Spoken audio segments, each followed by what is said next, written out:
Ladies and gentlemen, thank you for standing by. Welcome to the Ralph Lauren First Quarter Fiscal Year 2026 Earnings Call. At this time, all participants are in a listen-only mode. Later, we will conduct a question-and-answer session. Instructions on how to ask a question will be given at that time. If you should require assistance during the call, please press star then zero.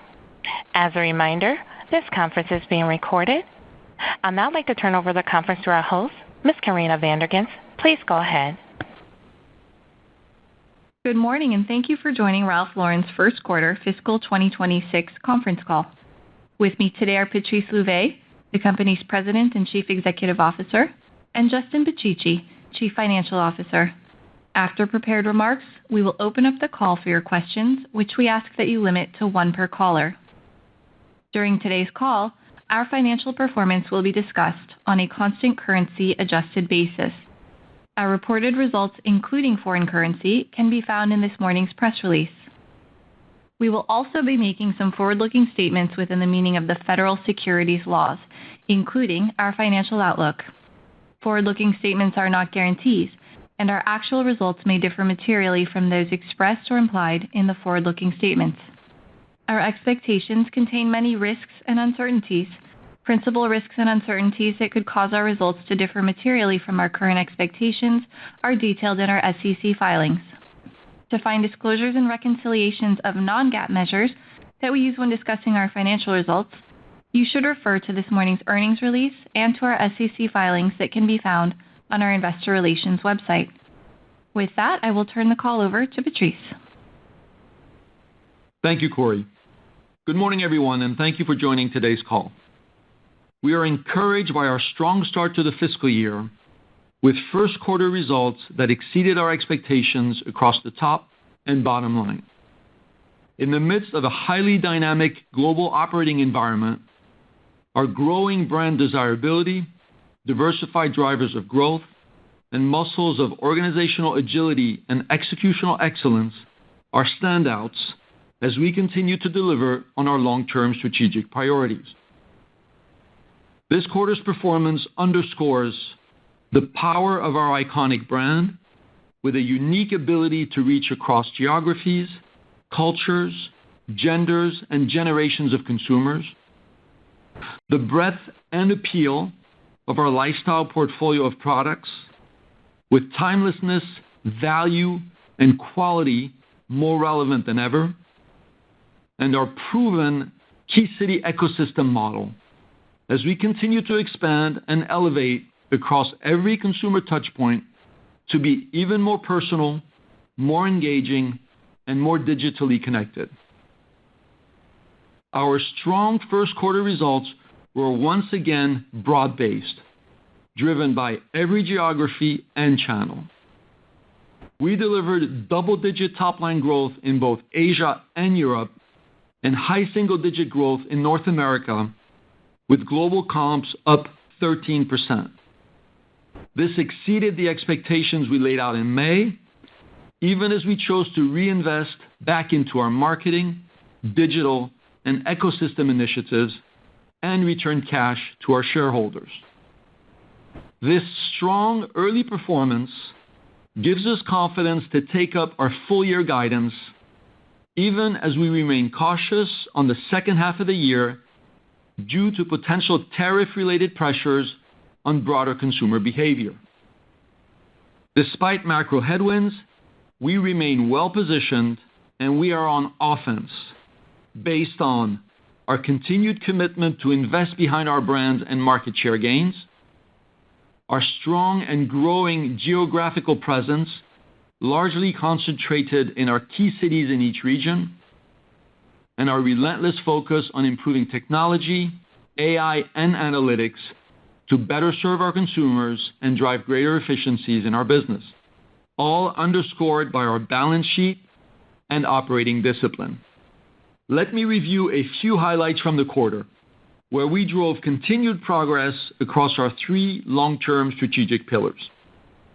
As a reminder, these include: first, elevate and energize our lifestyle brand; second, drive the core and expand for more; and third, win in key cities with our consumer ecosystem.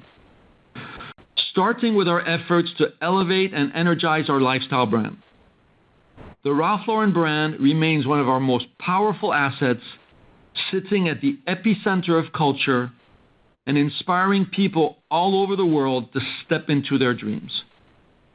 And this dream of a better life remains as relevant to consumers today as it was when Ralph started this company nearly 60 years ago. As we expand our business across geographies, categories, and channels, our teams are tapping into the power of our brand across a diversity of marketing platforms to reach our target consumers across generations. Some highlights from the first quarter included: first, we continue to reinforce our luxury lifestyle positioning through major activations focused on our top cities. In April, we hosted our first ever fashion presentation in China with our Shanghai Re-See event, which translated our Spring 25 Hamptons fashion show to an all-Asian cast and star-studded event.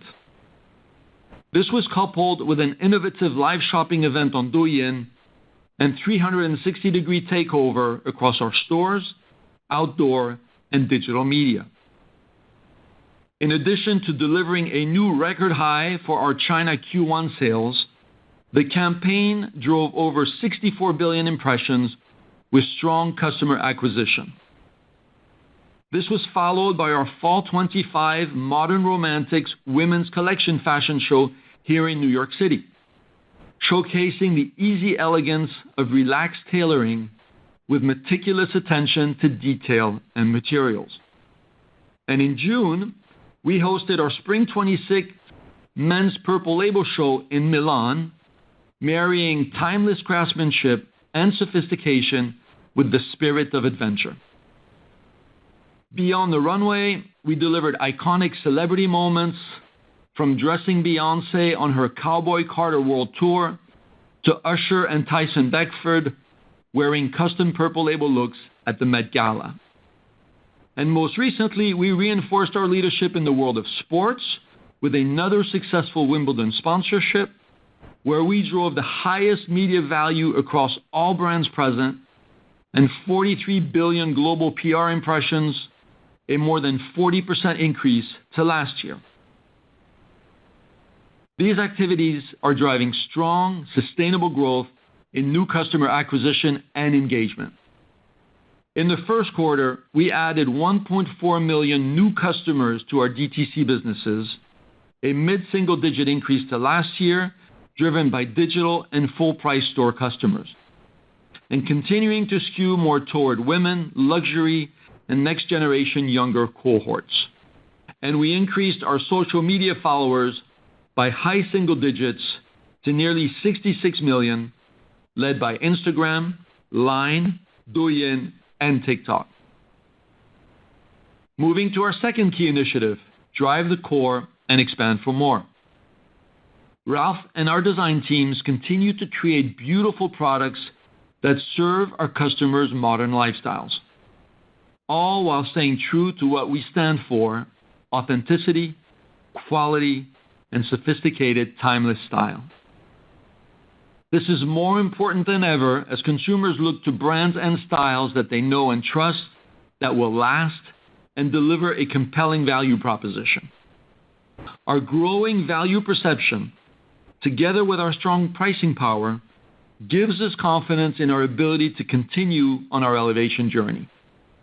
This begins with our core products, which represent more than 70% of our business. Our core remains an important differentiator in an industry that is typically more reliant on fluctuating fashion trends. Core product sales grew mid-teens this quarter, driven by strength in seasonal sweater polos, cotton cable knit and merino sweaters, lightweight outerwear, including our Beaton quilted jackets and our Bi-Swing and Bayport windbreakers, our newer linen offerings, and caps. Our special capsules this quarter centered on our sporting lifestyle, including our Candy Shop Yankees baseball collection for opening day and another elegant installment of Wimbledon pieces. Our high potential categories, including women's apparel, outerwear, and handbags, continue to be accelerators for our business. Together, these categories increased strong double digits, outpacing total company growth in the quarter. Women's apparel continued to be driven by our foundational core, along with a strong response to our seasonal styles. Highlights included our cable knit jersey and Polo Bear sweaters, linen shirts, dresses, our cotton canvas city jacket, and our newest foundational handbag collection, Polo Play, which launched earlier this spring. Within our complementary lifestyle categories, we unveiled our latest home collection, Canyon Road, at Salone del Mobile in Milan this spring. Inspired by the raw natural beauty of the American West, the collection reinforces our position in luxury living. Turning to our third key initiative, win in key cities with our consumer ecosystem. We continue to expand and invest disproportionately in our key city ecosystems, delivering a cohesive, elevated brand experience across each of our consumer channels around the world. Within DTC, which comprises the majority of our business, we delivered another quarter of strong comp growth across regions. Comps increased 13%. This was above our expectations, with double-digit growth in both digital and brick-and-mortar stores. Globally, we opened 24 new owned and partner stores this quarter, including our first Ralph Lauren store in Vancouver, now our second location in Canada following our Toronto launch in 2023, a Purple Label and Double RL shop in Shinsegae's Senton City department store, marking the debut of our luxury brands in the Korean market, and our newest candy shop concept in the luxury resort destination of Marbella, reinforcing our presence in the Spanish market. All three regions outperformed our expectations again in the first quarter, led by international. Asia was particularly strong, accelerating to high teens growth, driven by both China and Japan. China grew more than 30% in the quarter, outpacing our competitive set with a strong consumer response to our brand-building initiatives, including our April fashion show in Shanghai. And North America maintained healthy trends, up high single digits, with strength across DTC channels and stabilization in wholesale as planned. And finally, touching on our enablers. Our business continued to be supported by our 5 key enablers. Some highlights include, first, as part of our focus on delivering best-in-class digital technology and analytics, and following our successful predictive buying pilot over the past year in Asia and Europe, we will continue to expand this AI-driven program to additional core styles in fiscal 26, enabling better chase and in-stock availability on sizing and best-selling products to drive both sales and inventory efficiencies. Second, as part of our multi-year next-generation transformation project, we were excited to launch automation in our European distribution center this quarter. We will roll out new automation capabilities to our other regions over the course of this fiscal year, enabling greater supply chain efficiency and savings, and ultimately better demand fulfillment for our consumers as we get product to the right place at the right time. We were also proud to be recently named one of America's best employers for women by Forbes. And finally, this June, Ralph received the Fragrance Foundation's 2025 Hall of Fame Award, recognizing his enduring impact on the fragrance industry, as well as his creative influence on modern culture. In addition, our Polo 67 fragrance, featuring Yankees captain Aaron Judge, won the 2025 Fragrance of the Year Award, Men's Prestige. Congrats to Ralph and our fragrance team. In closing, Ralph and I are encouraged by the strong start to this fiscal year. Our teams are navigating an uncertain operating environment with dedication and agility to continue driving our strategic priorities. These priorities will continue to focus on harnessing the power of our iconic brand to drive desirability and recruit new consumers across generations, creating timeless products with a strong value proposition that consumers love and trust, and investing in brand experiences that inspire our consumers and immerse them in the world of Ralph Lauren. With all of this underpinned by our strong balance sheet, culture of operating discipline, and growing ability to utilize advanced AI and technology to drive sustainable long-term growth and value creation.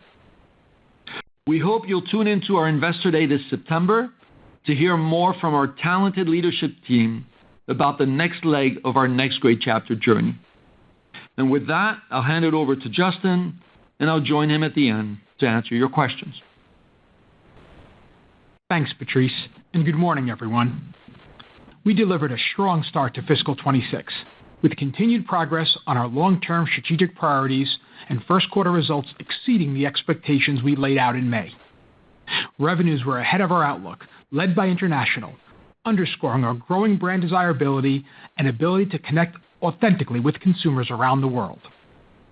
We reported positive comp growth in every region and channel this quarter, and we achieved this while further advancing our continuous elevation journey with improved quality of sales, as stronger full-price selling and lower discounting resulted in higher-than-expected gross and operating margins.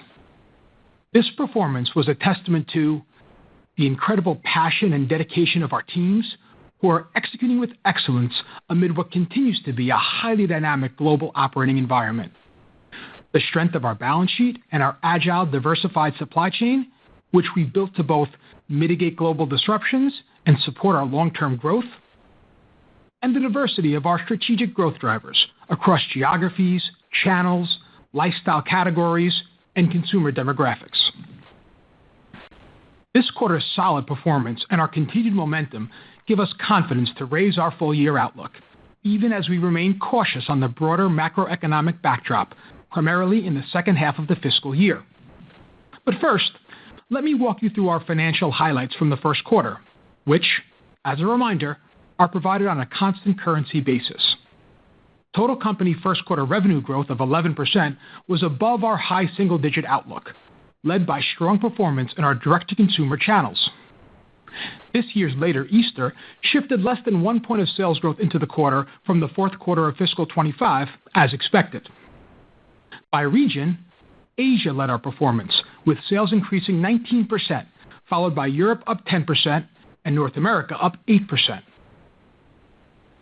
Total company retail comps increased 13%, driven by an acceleration in our own digital business and ongoing momentum in our brick-and-mortar channels. Total digital ecosystem sales, including our own sites and wholesale digital accounts, grew mid-teens, led by North America and Asia. Total company adjusted gross margin expanded 160 basis points to 72.1%. The increase was driven by AUR growth, favorable mix shift towards our full price and international businesses, and lower cotton costs, which more than offset higher labor and non-cotton material cost.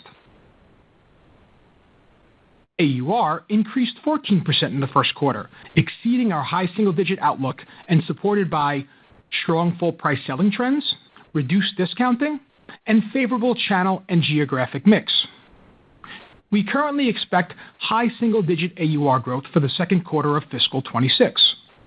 This reflects our ongoing brand elevation strategy, which includes selective pricing actions in North America and Asia for fall 25. In addition to AUR growth, we expect continued unit growth in targeted markets, channels, and categories. Adjusted operating expenses declined 70 basis points to 55.5% of sales, up 10% to last year. The increase was primarily driven by higher marketing and variable selling expenses.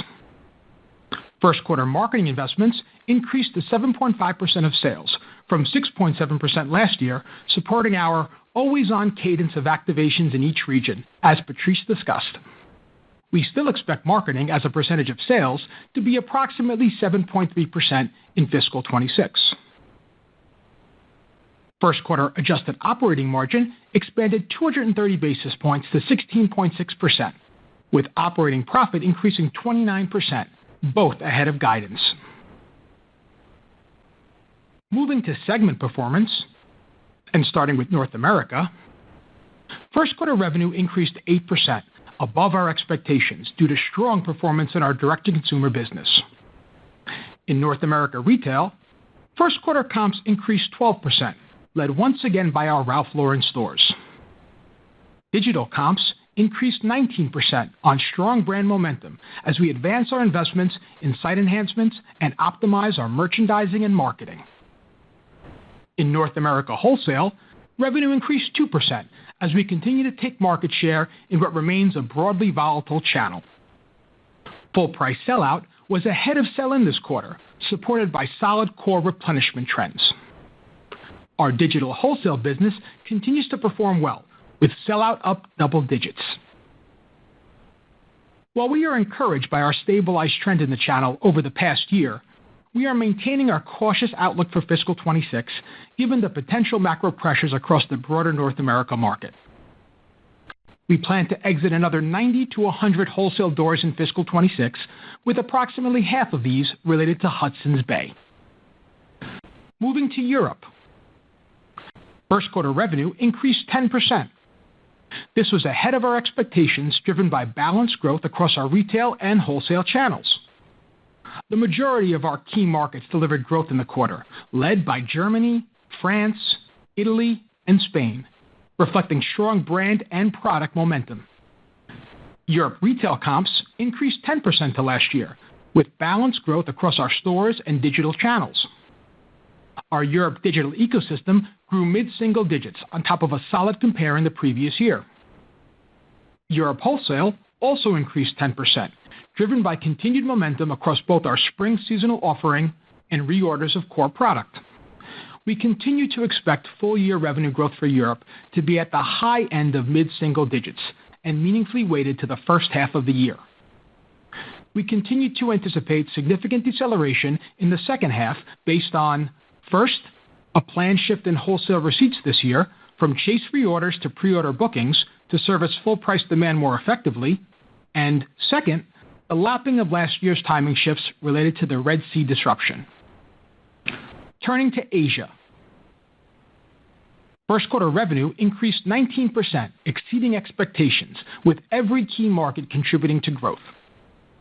Retail comps were up 18%, with digital and brick-and-mortar store comps both accelerating from the prior quarter, powered by our marketing activations across the region. China led our performance, with sales up more than 30% to last year on continued comp growth, strong new customer recruitment, and impactful marketing moments, notably our activations in Shanghai.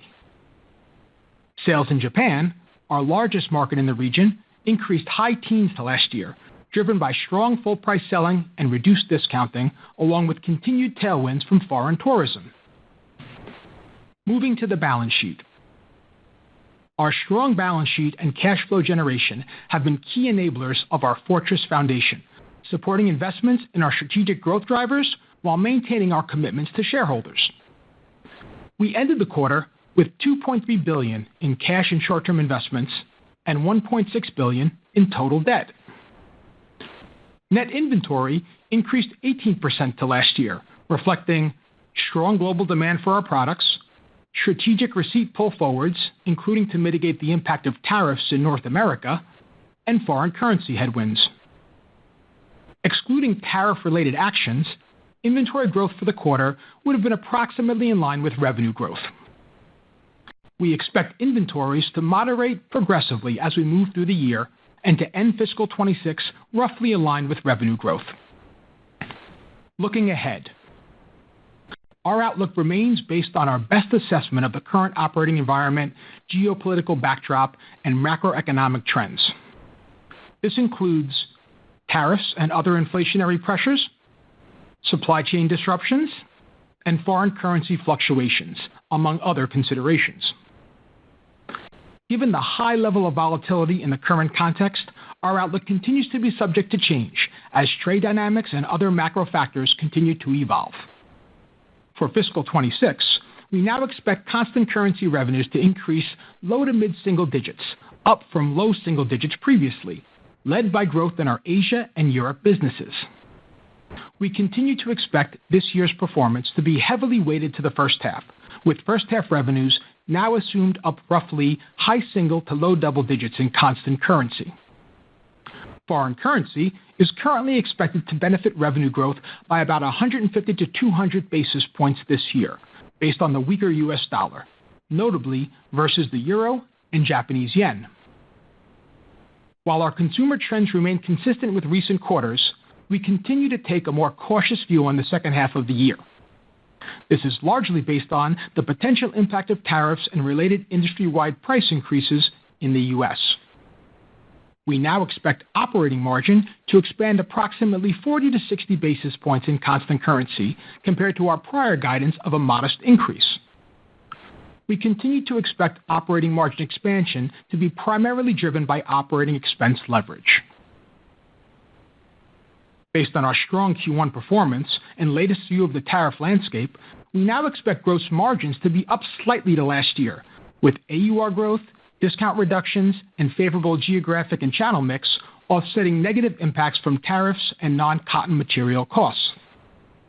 While the U.S. tariff landscape remains fluid, the assumptions embedded in our original fiscal 26 outlook remain broadly consistent with the announced rates as of August 1st, based on our current understanding of their application.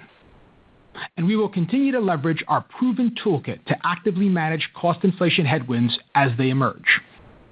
This includes our significantly diversified supply chain and ability to flex across production countries while maintaining our high quality standards, partnering with our suppliers to drive efficiencies in our cost of goods and broader supply chain operations, and taking selective pricing actions and strategic discount reductions, acutely focused on continuing to deliver a compelling value proposition for our customers.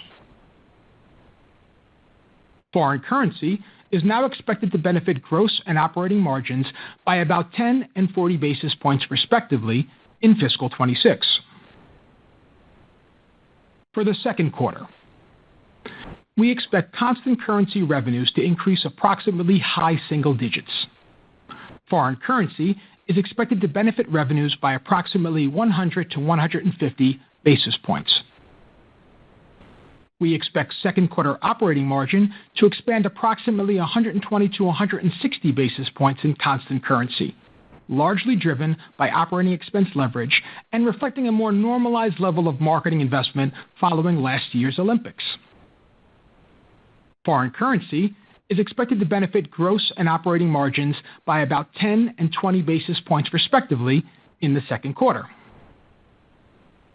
We expect our second quarter tax rate to be in the range of 15 to 17%, with the lower end of that range reflecting certain potential discrete tax benefits. We now expect a full year fiscal 26 tax rate of approximately 19 to 20%. And in addition to increasing our annual dividend by about 10% at the start of this year, we repurchased $250 million in shares in the first quarter. In closing, our teams are successfully executing on both our near and long-term strategic priorities as we start this new fiscal year. Inspired by Ralph's enduring vision, consumers everywhere are engaging with our brand in more meaningful ways than ever before, all while we remain true to the values that define us. Values like optimism, authenticity, quality, and togetherness that resonate not only here in New York, but with customers across the world. As we navigate a highly dynamic macro environment, we continue to focus on mitigating industry disruptions through our operating discipline, strong balance sheet, and organizational agility. At the same time, we are leaning into opportunities and staying on offense, investing in our brand, our products, our experiences, and our capabilities to better serve and create lasting connections with our customers. With that, let's open up the call for your questions. Ladies and gentlemen, if you wish to ask a question, please press star one on your touch-tone phone. You will hear a tone indicating you've been placed into queue. You may remove yourself from the queue at any time by pressing star two. If you're using a speakerphone, please pick up the handset before pressing the numbers. We ask that you limit yourself to one question per caller. Once again, if you have a question, please press star one at this time. One moment, please, for the first question. The first question comes from Matt Boss with JP Morgan.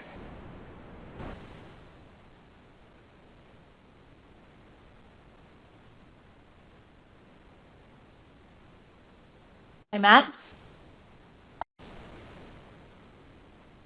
Hey, can you hear me? Yes, good morning. Okay, great. Thanks and congrats on another great quarter. So Patrice, with your investor day on tap this fall, I'm sure you'll talk more at that time about the long-term strategy. But with the recent strength of the business, what have been the largest drivers of upside? How much of this do you see as sustainable? And what would you need to see to turn more positive on your consumer outlook for the second half of the year? And then Justin, how best to think about the drivers of back half gross margin, maybe relative to the expansion levers that you saw in the front half of the year? Good morning, Matt. Thanks for your question. So starting with the consumer outlook, first, as you know, we've been shifting our business towards a more elevated full-price consumer base, and this has served us well as our core consumer around the world remains resilient, and that's true both in Asia, across Europe, and here in North America. Second, while we are encouraged by our momentum, as far as our back half is concerned, I'd say that we're continuing to proceed with caution. Right? We need to really see how consumers respond to the start of the fall holiday season in what will be an uncertain, potentially inflationary environment. Now, regardless, we're staying on offense. We're focusing on what we can control. We have the benefit of our diverse drivers of growth that have helped and enabled us to perform through many different environments. Now, to the first part of your question on durability of the drivers, put simply, these drivers are durable. Right? First, the strength of our brand desirability and value proposition, along with the continued high-quality recruiting of customers. You saw, again, 1.4 million new customers this past quarter, younger, higher-value customers. Two is the breadth of our lifestyle product portfolio, combining our core categories with our three high-potential growth opportunities. And again, you've seen strong performance this past quarter across those, and we expect that to continue. And then three is our expanding presence across key city ecosystems around the world, and there are so many white space opportunities still ahead of us as we stay focused on building these really robust ecosystems. When you pair these durable drivers with our operational discipline, our agility, and how we're enabling the business with capabilities like data, tech, and AI, we're in a position of strength to deliver for our customers moving forward. So we're going to save the rest for Investor Day, but I would say we're just getting started with a lot of white space still to cover across all of our diversified growth drivers. And Matt, on the question on the gross margins on the back half of the year, so as you saw, we've taken up our gross margin guide for the full year from flat previously to slightly up versus LY, driven by some really strong year-to-date performance. So we're now expecting a bit of expansion. What that updated outlook continues to imply is the first half is strong, second half a bit lower due to really the tariffs and the cost inflation pressure. Our tailwinds remain durable, right? AUR growth, continued promo pullback, targeted pricing as we talk proactively, plan for fall, favorable product mix elevation, channel and geo mix tailwinds, and we have the cotton cost favorability as well. The most meaningful offset is really the incremental cost inflation from the tariffs. The big unknown sitting here today is the price sensitivity and how the consumer reacts to the broader pricing environment and how sensitive that consumer is. So that's what we're watching very closely as we head into the second half. Thank you. Next question, please. Thank you. The next question comes from Jay Sole with UBS. Great. Thank you so much. I have a two-part question. First, Justin, you updated your guidance a little earlier in the fiscal year than we've seen in the past. Can you walk us through your updated guidance assumptions? What changed to drive the increase, and does this include any changes in expected tariff impacts? And Patrice, just wondering if you can dig in a little bit to the handbag business, what you've seen over the last 90 days, your conviction that the company can continue to grow strongly in handbags going forward. Thank you. Yeah, sure. Thanks, Jay. So, overall, we started the year in a somewhat unusual macro backdrop with a meaningful level of uncertainty, I would say, across markets and policy when we introduced that prelim guide back in May. And now it's still early in the fiscal year here, and as you mentioned, we typically wait to see how the fall holiday season starts to play out before we revisit guidance. But our performance so far has pretty clearly beat the expectations we shared in May, and that gave us the confidence to take up our guide. So a few related points to call out here. First, I would say our updated guide reflects our over-delivery on Q1 as well as our latest view on Q2. Both are better than we expected back in May, and really driven by all three of our regions and based on that continuation of our solid performance trends. And on a reported basis, foreign currency also becomes a bit of a benefit based on how we're seeing the spot rates play out today. Second, I would say our latest expected tariff outlook, specifically based on the recent announcements through this week, is broadly in line with our May guidance. So we continue to actively manage the related pressures, leveraging our proven toolkit that we've talked, and we were actually able, as I mentioned, to take up our gross margin outlook slightly based on performance to date.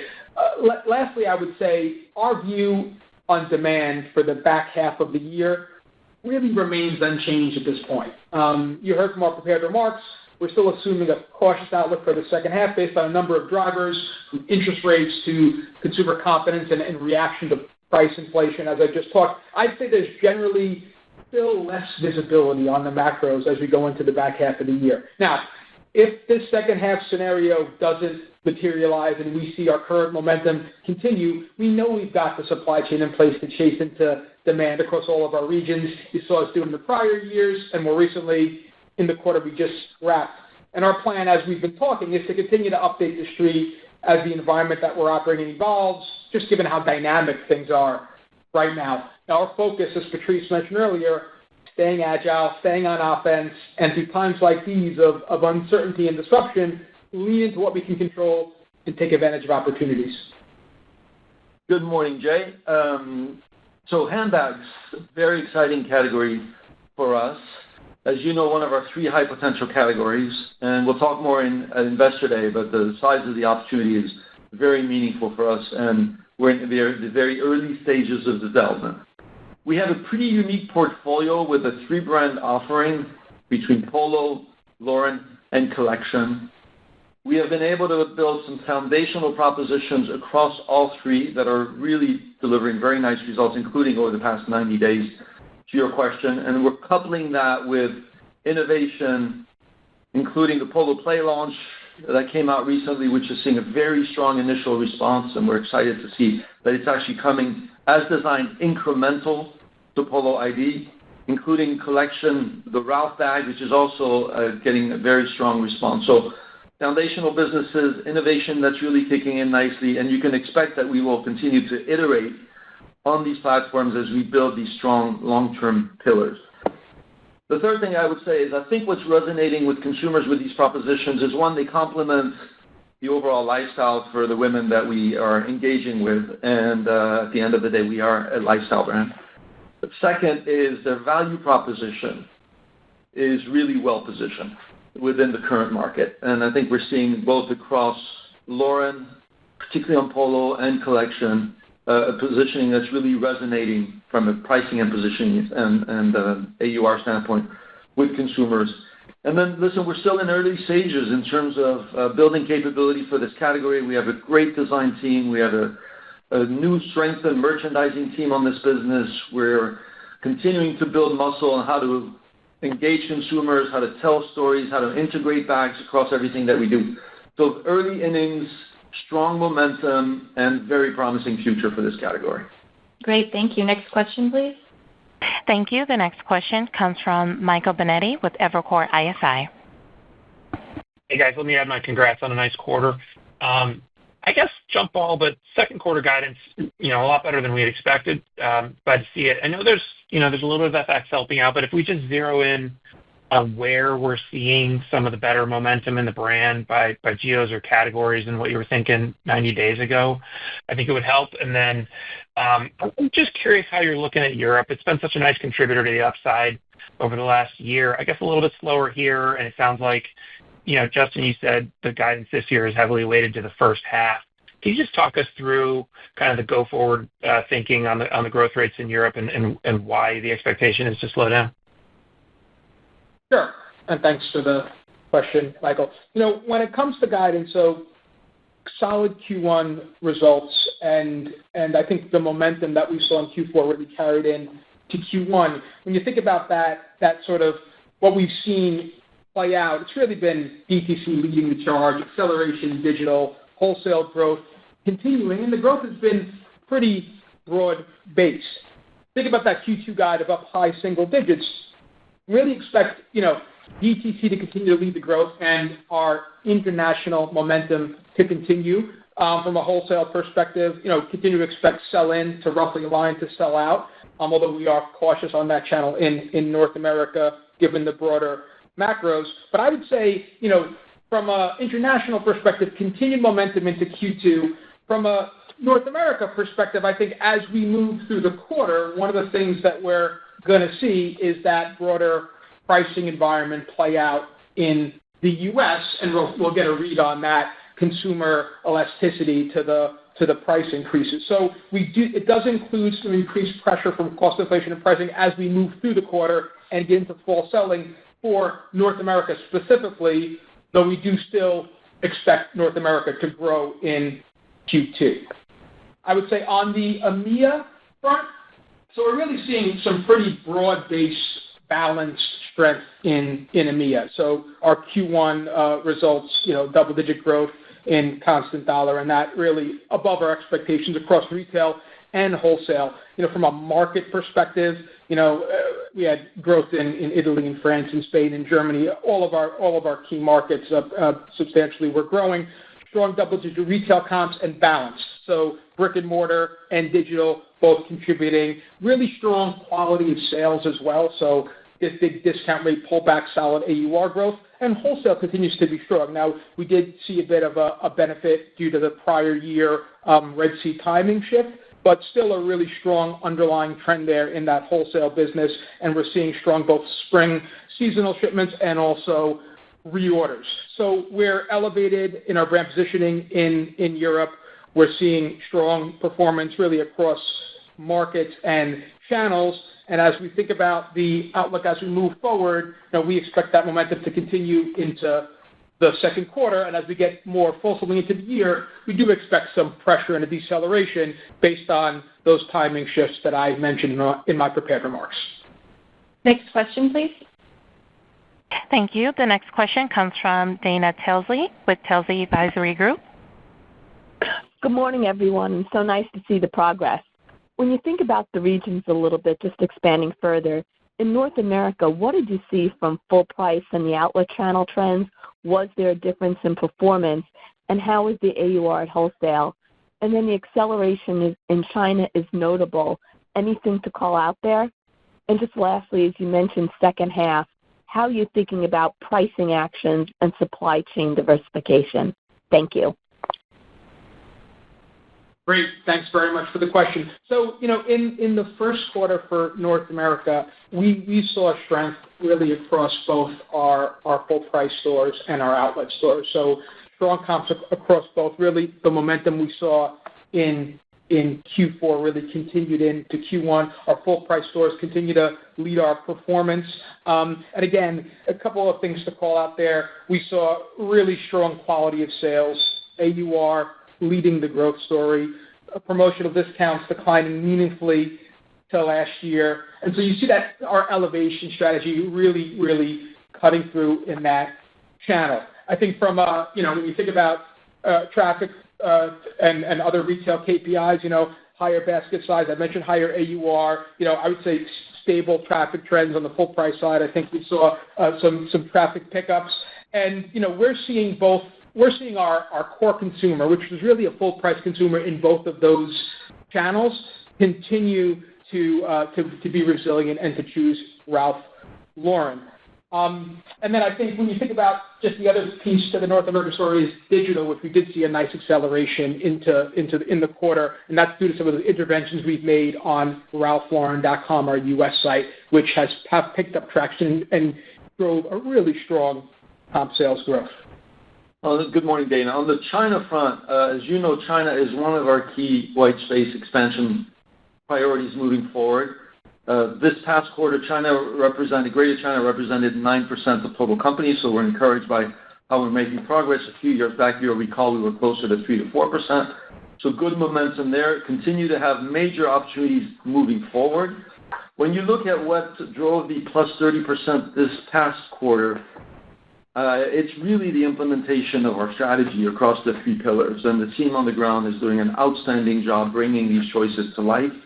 First, I would call out on the brand building side, you heard us talk earlier about the Riisi Hamptons Fashion Show, which generated a lot of energy and momentum in China. We had a really strong 618 activation that was really focused on brand building, customer engagement, not on sales and volume. And then the team is also leveraging very nicely the Douyin direct selling, live shopping capabilities. So we're continuing to recruit large number of new customers, younger customers, diverse from a gender standpoint. On the product front, listen, our higher value items continue to resonate, both the core and our fashion items, but particularly the core. And then, to Jake's earlier question on handbags, we are seeing very strong response on our Polo women's handbags, and particularly Polo Play, with the recent launch, and very encouraged by that. So our product strategy, which is a global strategy, is really resonating well in China. And then, as you know, we've got these 6 key city clusters in China that we focus on. We stay very deliberate on that. We've got continued store expansion there. We have very strong RalphLauren.cn activation, and we're working very well with our pure players. So the combination of these 3 factors is delivering this continued strong performance in an environment that continues to be challenged for consumers, right, in general in China, and give us confidence moving forward that there's still a lot of growth and value creation to be had from this important market. And on the pricing piece, just to round out your last question, I would just say, Q1 we saw strong AUR growth, really driven by product elevation and discount rate reduction. So there wasn't a meaningful tariff/pricing impact in there. Our Q2 AUR guide of up high single does reflect the start of our targeted pricing for fall that we announced proactively before the recent tariff announcements in North America and in Asia. So you'll start to see that come through. But the majority of that Q2 high single-digit growth is expected to continue to come from product elevation and promotional pullback discount rate reductions, as well as favorable geo and channel mix. And as we think about, going forward and heading into the fall season, we're watching the way the cost inflation landscape is shaking out, and we'll continue to refine our pricing and promotional plans as we move forward. But what we're continuing to be laser focused on is really providing that compelling value proposition to our consumers. Our AUR growth, over the last 8+ years of 100+%, it came along with growth in value perception, growth in luxury perception. So we're not going to take our eye off the ball and make sure that consumers feel like they're getting more for more in our total value proposition. Next question, please. Thank you. The next question comes from Paul Kearney with Barclays Capital. Hi, good morning. Thanks for taking my question.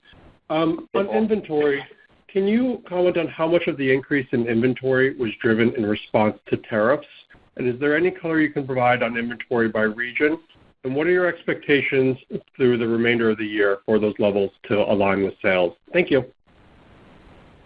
Thanks very much for the question. So we feel good about our inventory levels as we head into the fall season. So we ended Q1, as you know, with inventories up 18% versus Q1 of last year. So just to kind of dimensionalize that, foreign currency was a 5-point headwind. So you see the benefit of the weaker dollar on our top line growth in reported, but it's also a pressure on inventory. So that takes us from plus 18 to plus 13. The remainder of the delta between that 13% and if you think about sort of our Q2 revenue guide of up high single digits, relates to the strategic acceleration of largely core inventory receipts into the U.S. in Q1 during the tariff pause period. These are no regrets pull-ups of product that extends beyond season that we're comfortable managing through. So if you back out that tariff-related strategic pull-up, our inventory growth is actually a little behind our double-digit top-line growth for Q1 and right in line with our expected high single-digit top-line growth for next quarter, Q2. And to your point on expectations for the year to go, we expect inventories to moderate as we move throughout the fiscal year, and we plan on ending fiscal 26 with levels generally in line with demand. So yes, we feel our inventories continue to be well-positioned. We're right where we want to be as we look to Q2 and the balance of the year. Next question, please. Thank you. The next question comes from John Kernan with TD Cowen. Hey, good morning. Thanks for taking my question. Congrats on another outstanding quarter. Justin, can you quantify the tariff impact on gross margin this year, net of the pricing, and how we should think about North American segment profitability as we get into the back half of the year? Sure. Thanks, John. So when I think about the gross margin equation for this fiscal year, you think about sort of the biggest tailwinds are, your AUR growth, your promo pullback in your targeted pricing, your product elevation, your channel and geo-favorable mix, your cotton cost reduction. Those are on the tailwind side. And I would say on the headwind side, the biggest headwind is indeed the tariffs. And our initial guide had gross margin at flat year over year based upon our Q1 outperformance and our latest view on Q2. We felt confident taking up that guide to slightly up year over year. So while tariff remains our biggest pressure point for the fiscal year, we're confident that we can more than offset that headwind and deliver year-over-year gross profit expansion. It is a first half, second half story because the tariff pressure does ramp up in the second half. In terms of pressuring profitability, I mean, one thing in last fiscal year, you saw us expand profitability across each of our regions. Certainly that is our general expectation. As we think about this year, we know that the cost inflation pressure will disproportionately impact North America. That's something that obviously we're managing through, but I think the dynamics of our by-region profitability contribution will shift a bit towards international when you think about the 40 to 60 bips of expansion that we're calling for this fiscal year. Thank you. Next. Understood. Thank you. Thank you. The next question comes from Blake Anderson on behalf of Ashley Helgans with Jefferies. Hi, thanks for taking our question. I wanted to ask about SG&A. So if you could talk about your key investment areas for the rest of the year. And as we get into the second half, I think perhaps does the guidance imply we should see deleverage in the second half as it stands? And if we were to see upside in revenue in the context of, what is variable on the SG&A side, at what revenue growth level could we see some SG&A leverage as you've seen so far this year? Thank you. Great. Thank you for the question. So, our long-term philosophy remains unchanged as it relates to SG&A. It's really the balance reinvestment in long-term growth with delivering on or exceeding our operating margin commitment. So you saw in the first quarter, we delivered SG&A leverage, and it really reflects, better than expected sales, and that drove some fixed expense leverage in some of our larger cost areas like compensation, like rent. We've been making investments in our key city ecosystems, in new stores, in talent, in digital for a number of years, and you're starting to see those investments scale. And even as we drove that leverage in Q1, we invested behind our brand and our business, right? We invested in marketing. You saw our Q1 marketing rate up 80 bips at 7.5% of sales, which is a little ahead of our long-term target, supporting our always-on cadence of activations across our region. So we continue to balance, flowing through profitability with investing behind our brand and our business for longer-term sustainable growth. We've built up the cost optimization expense leverage muscle as we were moving through the course of the last few years, specifically last year, where while we didn't show a big leverage number at the end of the year, it was really a choice because we over-delivered in our gross profit due to increased quality of sales, and we made a choice to balance that out with purposeful reinvestments back into our brand and our business. So the areas that we're going to be focusing on are pretty consistent with what we've been focusing on, and I mentioned a few of them already. It's marketing, it's our key city ecos, it's new stores. We opened up over 20 new stores in the first quarter focused on key cities, right? It's our digital capabilities, our next generation transformation project, and those focus areas. When we think about a first half, second half cadence, certainly the caution we're calling for in the second half, specifically related to North America, is a pressure point on leverage, but we've shown that we can flex expenses. It's one of the muscles that we've built, this productivity muscle and culture of cost optimization, to be able to, when things get tough, lean on the variability we have in our cost structure. A good example is our retail stores. As we're opening up retail stores, mostly in international markets, they've got more variable cost structures in general, thinking our concessions, which are pretty prevalent in Asia. And historically, we've shown the ability to flex expenses in challenging times, and we'll continue to have that philosophy and pull that lever as we need to as we move through the fiscal year. Thank you. Let's go to the last question, please, Angela. Thank you. Our final question comes from Rick Patel with Raymond James.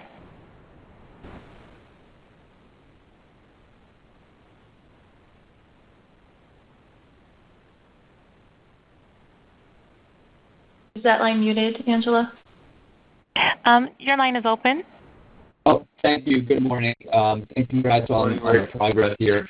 Just a big picture question on the key city approach. So can you update us on where you are?